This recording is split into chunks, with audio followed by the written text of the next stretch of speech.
بسم اللہ الرحمن الرحیم۔ تو احادیث کے بنا میں تو اس حدیث کا اگر کوئی شیعہ تذکرہ کرے، اس حدیث کو پڑھے تو اس کے متعلق کیا، یا رسول اللہ ہمارے شیعوں کے متعلق بتائیے، تو آپ نے فرمایا کہ ما ذکر خبرنا ھذا فی محفل من محافلنا، جہاں پہ بھی اس حدیث کو پڑھا جائے اور وہاں ہمارے شیعتنا و محبین الفاظ آئے ہیں کہ ہمارے شیعہ ہوں یا ہمارے چاہنے والے ہوں، ان دو الفاظ میں فرق ہے، شیعہ میں اور محب میں۔ ہم یہ کہہ سکتے ہیں کہ بھئی بہت سے افراد ہم میں سے وہ جو ائمہ علیہ السلام کا معیار ہے، ان کا جو توقع ہے اپنے شیعوں سے کہ یہ ان کا یہ لیول ہوگا، تو ہم شاید شیعہ کے اس معیار پہ پورا نہ اتریں کہ ہم شیعہ ہیں، لیکن محب کے معیار پہ ہم پورا اترتے ہیں۔ محبت یعنی اس میں صرف چاہنا، چاہت۔ تو اب یہاں اس حدیث کے اندر الفاظ یہ ہیں کہ اس میں ہمارے شیعہ موجود ہیں یا ہمارے محب موجود ہیں،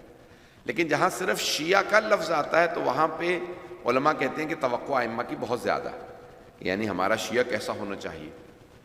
لیکن کئی جگہوں پہ ائمہ علیہ السلام کہہ دیتے ہیں شیعہ نہ بھی ہو، محب بھی ہو، تب بھی قابل قبول ہے۔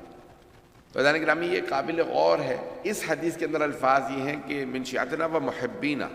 کہ چاہے ہمارا کوئی شیعہ ہو ہمارے شیعوں میں سے ہو، چاہے ہمارے چاہنے والوں میں سے ہو،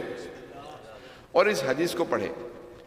تو اس کے لیے ہے کہ اگر ان میں کوئی اللہ سے حاجت رکھتا ہوگا تو اس کی حاجت قبول ہو، کوئی پریشان ہوگا تو پریشانی دور ہوگی، اگر، اور بہرحال اس میں پھر بہت زیادہ الفاظ ہیں، آپ سب کے ذہنوں میں ہیں، وحفت بہم الملائکۃ واستغفرت لہم الی ان یتفرقوا، اور ملائکہ اس شیعوں کے یا چاہنے والوں کی اس مجلس کو اپنے احاطے میں لے لیں، اسے اپنی گیدرنگ میں لے لیں گے،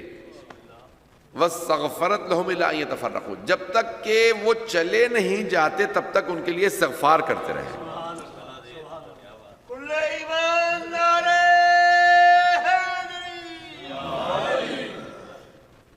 یعنی واستغفرت لہم الی ان یتفرقوا، یتفرقوا یعنی انسان جب جمع ہو جاتا ہے تو اس کو کہتے ہیں اجمع، یعنی کسی جگہ جمع ہو جانا، اور پھر جمع ہونے کے بعد دوبارہ واپس چلے جانا کہتے ہیں وتفرقوا، پھر اس کے بعد وہ الگ الگ ہو گئے، سب چلے گئے، سب جمع ہوئے، پھر اس کے بعد سب الگ الگ ہو گئے۔ یہاں الفاظ یہ ہیں کہ جہاں پہ بھی شیعہ جمع ہوں گے اور اس حدیث کو پڑھیں گے تو جب پہلا آدمی شروع کرے گا ملائکہ اپنے احاطے میں لے لیں گے اور استغفار کرتے رہیں گے جب تک کہ آخری آدمی چلا نہیں جاتا، اور اس استغفار کا جتنا بھی ثواب ہے وہ ان شیعوں کو ملے گا یا ان چاہنے والوں کو ملے گا جو وہاں موجود تھے۔ عزیزان گرامی اب یہ